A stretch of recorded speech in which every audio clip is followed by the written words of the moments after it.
This quick tutorial will show you exactly how to delete an AWS VPC, whether you're tidying up your AWS environment or simply need to remove a VPC you no longer use. This guide will walk you through the process step by step. Let's get started. First, you'll want to open your AWS Management Console. Once you're logged in, you'll notice a search bar at the top of the page.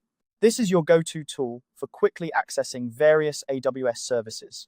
Type VPC into this search bar and you'll see a list of results. Select the VPC service from the list.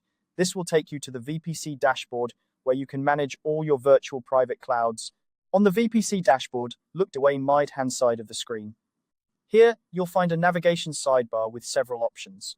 Click on Your VPCs to view all the VPCs associated with your account. This is where you can see details like the VPC IDs, CEDR blocks, and other configurations for each virtual private cloud. Now, you need to identify the specific VPC you want to delete.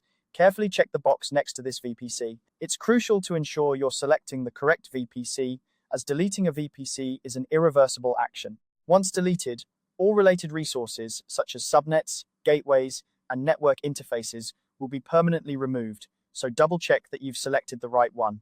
With your VPC selected, direct your attention to the top right corner of the page. You'll see an Actions drop-down menu. Click on it to reveal several options related to VPC management. From this menu, choose Delete VPC. This action will prompt a warning message to appear, often referred to as the deletion grid.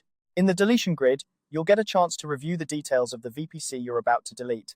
This is your opportunity to ensure that all information is correct and that you are indeed ready to proceed with deletion. Take a moment to review these details carefully. If everything looks good and you're sure about deleting the VPC, confirm the action. And that's it. You've successfully deleted an AWS VPC. Remember, this process cannot be undone, so always make sure to double-check your selections before confirming the deletion. Deleting a VPC is a powerful tool for managing your AWS resources efficiently, ensuring that your environment is clean and optimized. Thanks for tuning into this tutorial. If you found it helpful, be sure to check out our other guides for more AWS tips and tricks. Happy cloud computing!